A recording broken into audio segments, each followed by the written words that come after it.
Hi guys. What's up, guys? It's Bubbles and welcome back to my channel. If you're new here, welcome. If you're coming back, welcome back, girl. So, this is not going to be our usual topic and our usual type of vlog. First things first, I know y'all are tired of seeing me in this hat. Just trust me, you'll understand soon why I be wearing this hat so much. So this video, I really just want to talk to you guys about some stuff that's been important in my life since recently.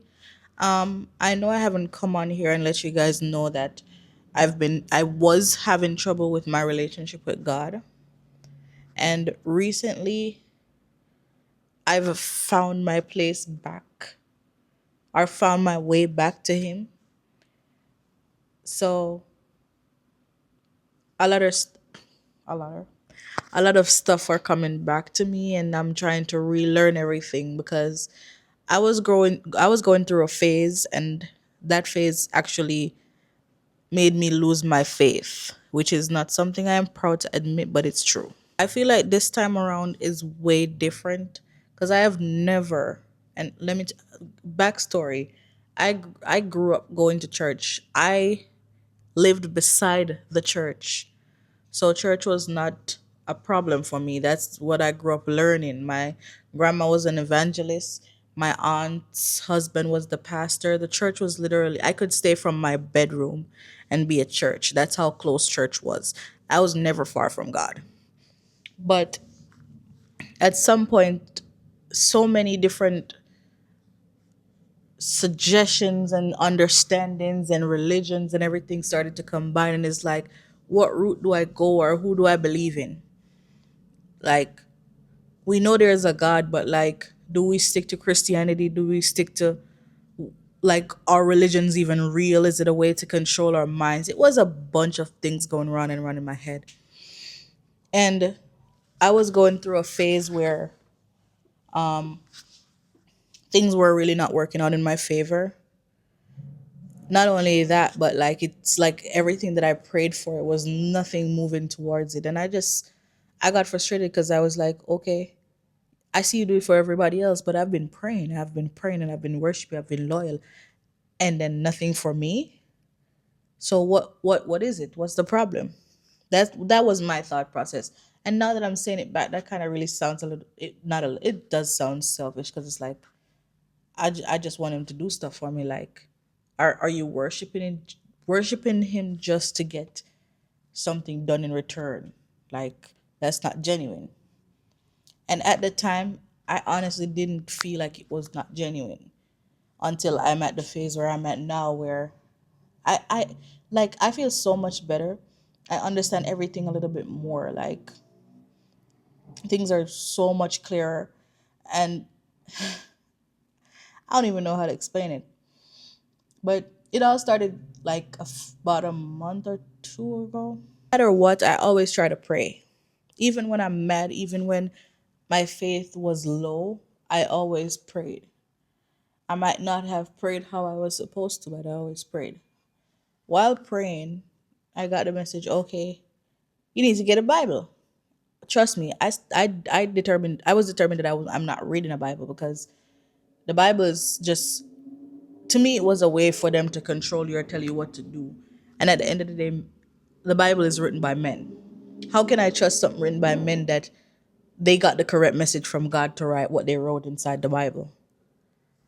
But it was dawning on me that I needed to get a Bible. I put it off so many times until I couldn't put it off no more. And that's what you guys saw that I unboxed a few videos back. Maybe not a few, yeah, like two videos back. You saw me unbox it, but I even buying it, I was like, okay, I'm not gonna read it how everybody else reads it.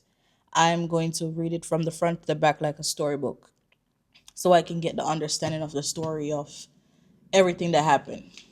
Right? That did not work. That did not work. And I'm not saying all of this for all the prayer warriors and everybody that's been in church and in Christ and in God, and everybody to come in my comment section and be like, oh, this been the way you should have been doing it. This. No, listen, I'm literally starting back from scratch. Okay.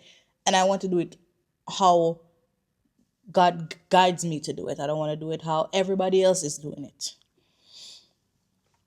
Anyways, I started reading Genesis. I started reading Genesis, and first thing I realized was I really know nothing about the Bible after going to Sunday school for so many years. Because why did I not know Cain and Abel was Adam and Eve's kids?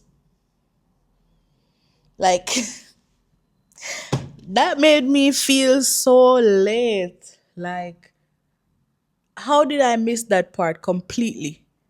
I've always heard they said, oh, Cain killed Abel or whatever, but I didn't know that they were Adam and Eve's kids.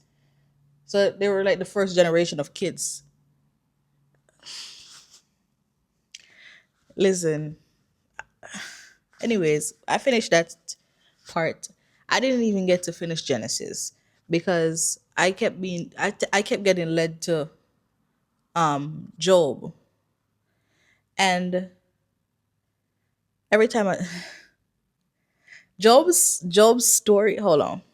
Let me not act like I remember everything, but while I go through, I'm gonna go ahead and highlight them of everything that happened to Job. All right. So the first part says Job's life, family, and faith. Right, and that tells you a little debriefing of Job himself. Right. Let me show you.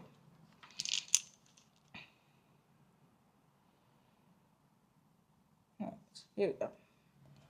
So it starts here. It says Job's Job's life, family, and faith. Then it goes down into Satan acts to test Job, right? This part says directly Job loses his family and wealth. See? Hold on. Around here, Satan asks to test Job further.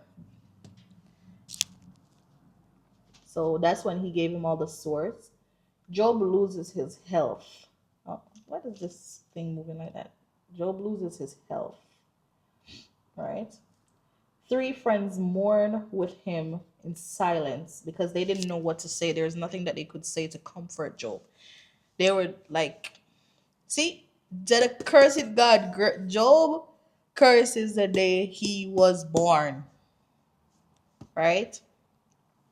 Then the next part says, Job, why live a life of anguish, right? That's what his wife asked him. His wife asked him, "Why live a life of why live a life of anguish?" Is that the part that it says? Wait. I don't know if it's that part, but the wife went to him and asked him something like, she's like, even the wife tried to turn him against God, like, "Oh, give up, just give up," and he didn't. And then Eliphaz was another guy that told Job to be patient because he was like, "You know the God you praise, so be patient." Eliphaz Eliphaz, only evil people suffer. That's what Eliphaz said. Only evil people suffer. So whatever he's going through, he's not suffering because he's not evil. Only the evil suffer. And in the first verse, it says, remember, I pray thee, whoever perish being innocent, or where were the righteous cut off. I'm not an explainer of biblical stuff, but that goes without being said. I'm just excited, guys. Anyways. Eliphaz also said, purity before God is impossible. I'm just letting you guys know that I didn't make up what I was telling you guys out of my head. It's actually there. Eliphaz says, seek God's help. Eliphaz says, the blessing of God's correction. Well, I don't know what if that it was not completed as a heading, but like, yeah. Job says, God has attacked me without cause. At that point, he's wondering, I didn't do anything and God is punishing me.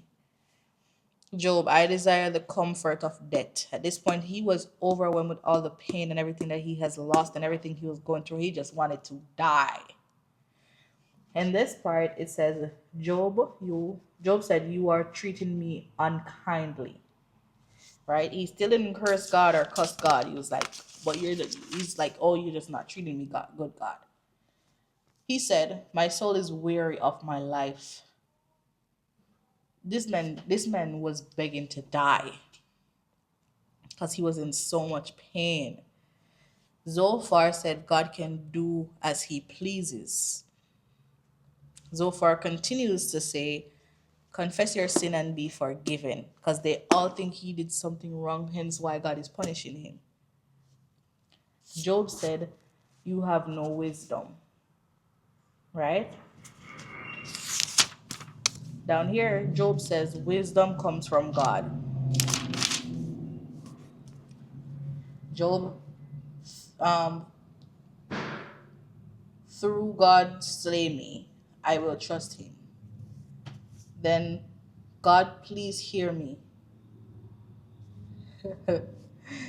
God, consider my frail human nature. Eliphaz, you are speaking sinfully. Eliphaz was such a G. Eliphaz just came into the story just to tell Job that he needs to chill the oh my god, I almost cussed. Eliphaz came into the story to tell Job that, oh yo, you need to just chill out. You know the God you serve, you need to just chill out. When everybody else was telling him that, oh, he's doing something wrong. Eliphaz says, wicked people live tortured lives. He said, Job said, you, my friends, lack mercy. Job says, my eyes pour out tears to God. You and my friends have no wisdom. You, my friends, have no wisdom. So first he told them they lack mercy, then he said you lack wisdom. Because you know not what you are talking about. Unless we're not talking about the same God, you know not what you are talking about.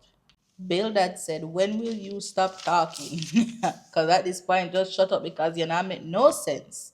Because how how is God gonna do something like this to you when you did not do anything at all? Just shut up. That's what Bildad was trying to say. Bildad says the wicked live in terror. Job said God is mistreating me. At this point, I just feel like Job was just taking all the boots in from the other guy, his friends that were there. Zophar said the wicked have little joy but much pain. So at this point, they were trying to convince Job that he was a wicked person. That's why God is punishing him. Job says, please listen and hear me, my friends. Sometimes the wicked do prosper. No one understands God's dealings. Eliphaz says, man's goodness does not profit God. Admit you are wicked. Repent and make peace with God. Despite everything, I confuse me. I confuse myself. Anyways, Job says, where can I find God? God will not change his mind. Wickedness often goes unpunished.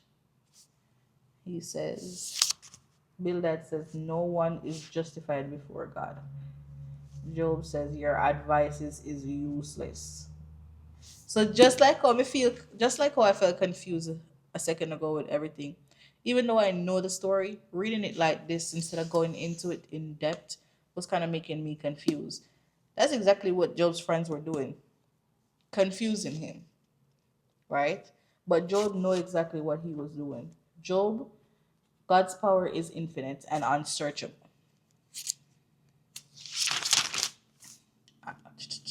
Job says, I am innocent. The wicked will face punishment. True wisdom is God's alone. I grieve for my former prosperity and honor. And he said, I am an object of ridicule. I am being punished by God. What sin have I committed? At this point, he was just like, what did I do? Like, this poor thing, oh my God. Poor thing went through it. A fourth friend, Elihu, decides to speak. Elihu says, I am young, but your words anger me. Oh, Elihu. I'm so sorry, guys. I'm mixing you up too. Elihu was the one that was the G, not the other one. Elihu was the little boy that was full of wisdom. I want to reason. I want to reason with you. Does God does not have to answer you. God calls man to repentance in many ways. Do not charge God with injustice. God cannot be unjust. Human behavior cannot change God. Humble yourself before God. Human behavior cannot change God. Job's story resides with me so much because I know for a fact that what I'm going through now is definitely somewhat of a test. And I don't fail tests. I don't fail tests. I know it's somewhat of a test, and I know that's one of the reasons why he led me directly there multiple times. He's like, read Job, read Job. And when I finally, because matter of fact, I didn't even read it yet. I called my mom telling her that I keep getting led to Job. I keep being led to Job. I don't even know what it's about. I never read it. And then she started to explain it to me, and I'm like, what? And she sat there and she read it to me. And I ended up reading it on my own, watching some of the narrations of the cartoons that they made based off these stories. And I'm like, oh my God. Like it literally hit the tip on the nail. Like,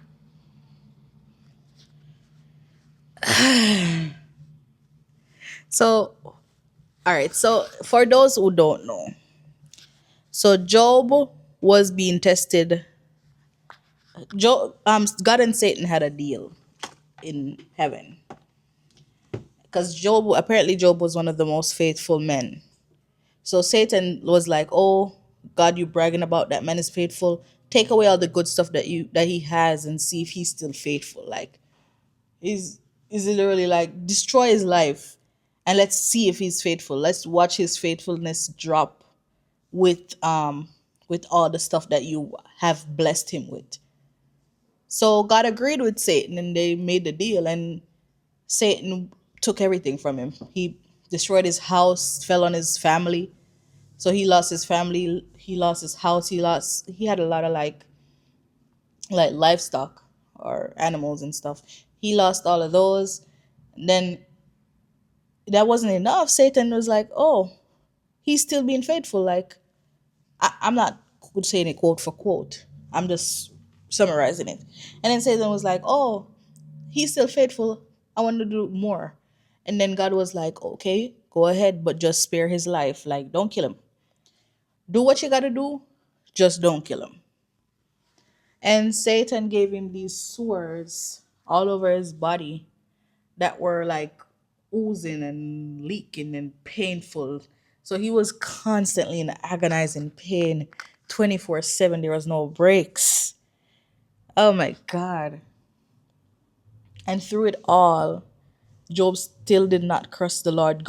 Job later, let me tell you, instead of cussing the Lord or saying bad things about God, Job cursed the day he was born before he cursed God.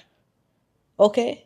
So that shows you, no matter what, he's not going to curse God. He rather curse the day he was born and say, I should have not never been born. I should have just stayed. Than say, oh, God did something wrong. And then at one point, he was like, he's not, what was it? Is it that he was hearing God's voice, but he can't see him or something like that? And then God, like, opened the heavens and talked to him. And I don't remember exactly what he said, but I think it was, I read it, but honestly, I don't know if it's because I'm talking about it now. I can't really remember. But he was like, it was just him giving him a little bit of comfort, knowing that whatever he's putting him through, it's for a reason, and he needs to just understand that he needs to trust him and just know that it's for a reason, right? But that is so good. And then after I finally listened and I read it, everything in my life shifted. The moment I listened to where God wanted me to go, everything in my life shifted. My relationship with him got it got so amazing. I don't know how to explain it. Like it brings me joy now to pray and worship him and just be in his presence. Like it completely changed me. It changed me to the point where I wake up every day and I just want to worship him. I go to sleep at night. I just want to worship him. I'm at random places, and only thing in my head I'm here and I'm just singing worship to him in my inside my head. That's where I'm at now, and it feels so good because like I've always seen people go through stages of spirituality, and I've always been like, I don't know how they get there. I wasn't having faith, and then there's another chapter of my life that's coming up, and it's not I haven't gotten the clear to talk about it yet, but I know it's coming up, and once it's cleared I can tell you guys about it. But I just know that that part is going to make like that part is going to be so good. And there has been another thing that I've been working on, and I have sat down and watched God work for me through worship. And I don't think anybody talks about this enough. And I'm not sure if there's anybody else out there like me, but one of the biggest battles I faced while trying to get closer to God was self-doubt. Like it's always, oh, you're never doing enough. Or if you're praying and you're asking for something, it's like, oh, so that's what all you want from God. And the moment I realized that that is the devil trying to tell me that I'm not supposed to talk to my father about what I want after he told me to ask and it shall be given. Come on now. You're gonna tell me that my father told me to ask him, and I'm asking him, and you're making me feel guilty for asking him for something? Who else am I gonna ask you? Let's be so for real. My lips still dry, but like, let's be so for real. I need water.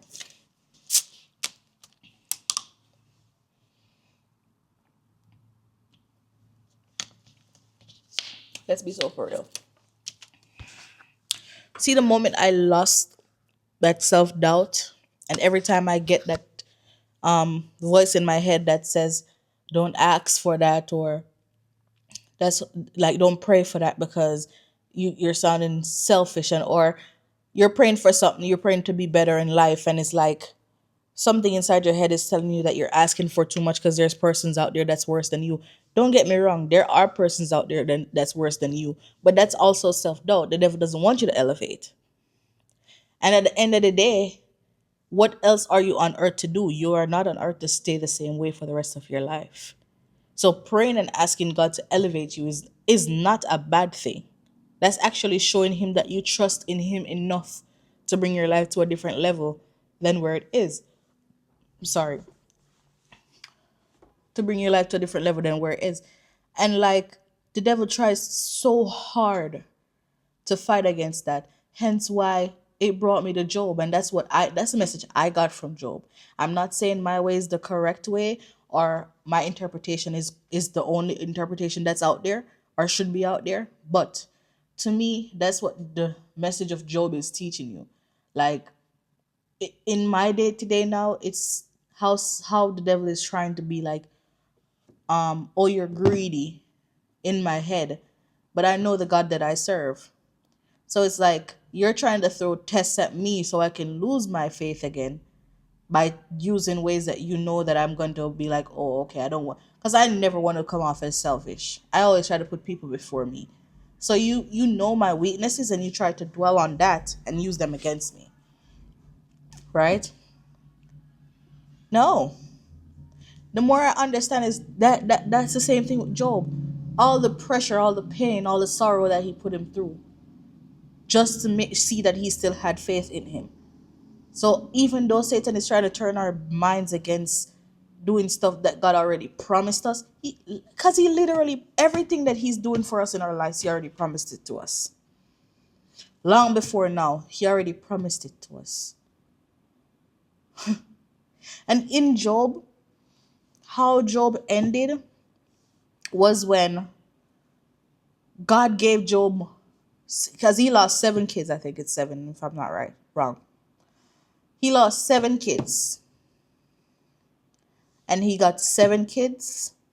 He got back his house. He got back double the amount of animals that he had before, and he got grandchildren. He lived to see his grandchildren. So God doubled his blessing just because he had faith in him. Like it's not about the reward, but the joy of knowing that God's got your back. That is a different level of comfort. Like, I don't know. I never been a person of listening to like Bible stuff and stuff like that. It's always me rebelling against it. And I'm slowly getting to understand all the reasons why. I really am. But I have changed so much in the past few months, because if I used to smoke, I stopped. I used to vape religiously. And the other day, it was just done on my spirit over and over and over. Throw it away, throw it away, throw it away, throw it away, throw it away. Until I stopped resisting and I threw it away. And whenever I feel like I need it, I start praying or I start singing a song or something to just take my mind off it a little bit. Like, use God to replace the addiction. And so far, it really has been working. I haven't turned back to it. So I am proud of that. But I don't know. I wasn't going to drop any content this week. And this is probably going to be just a short little video. But I just wanted to come on here and share with you guys a little bit of update on stuff that's been happening currently in my life. Yeah. I don't know. I'm no motivational speaker, none of that. I can't do it. I get nervous. I get scared. But I just feel like I needed to come talk to you guys and tell you guys a little bit about it. Man. Like my mental health, everything has been so much, it's been so much better. Like, I feel my mind feels clearer. I think a little bit better. It's like everything kind of changed completely. And who could it be but God? No, I'm waiting. Who? Who could it be? Okay. But anyways. I am blessed, I am blessed. I am blessed, I am blessed. I am blessed, I am, I am. I am blessed, I am blessed. I am blessed, I am blessed. I am blessed, I am, I am. I seen another day, seen another breath, and I seen another raindrop trickle on all the leaves. I felt a little pain, but I felt a lot of joy. So I know to see and to breathe and to feel only means one thing. So I still believe, cause I know I got life, so I can't fight. And I know, say I realize on the hope of a good time, hope of a good time. Cause it's a choice, so yeah, I know it. To see the world and not be hopeless. I know, yes, I know that. Blessed with another chance, I am. Blessed with another chance, I am. Blessed with another chance, I am. Blessed with another chance, I am.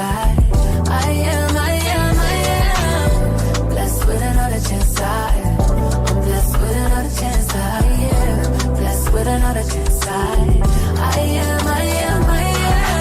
And every day, always on my head high, and my chest high, but that don't mean I don't cry.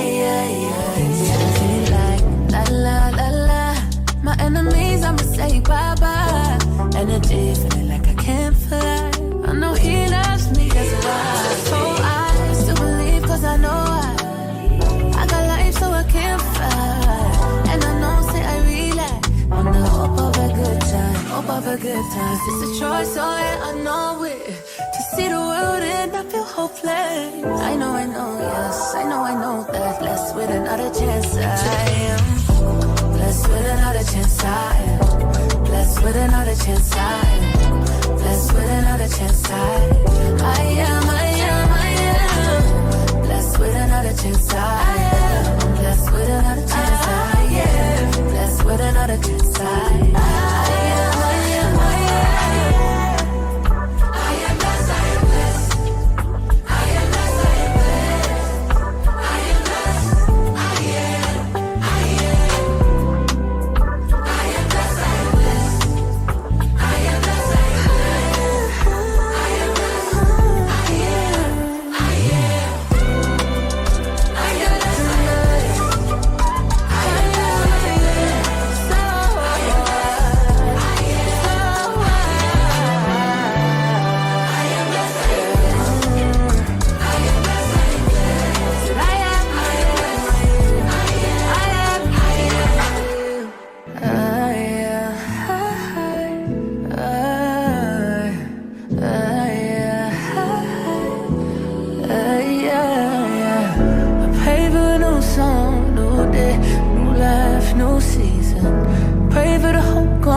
Guys, I got a plant. I got a plant from one of the guests that were checking out. They can't fly with it. Apparently, they bought it on their trip and they wanted to give it to me. And I like it. I like it a lot. So I got a plant.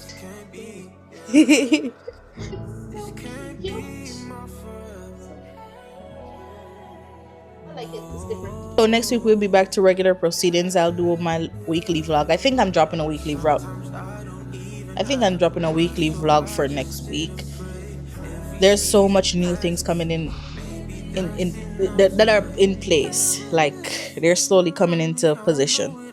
So you have a lot more to see. If so, just stick around. Just stick around. I don't know if I'm gonna continue anything else in this video.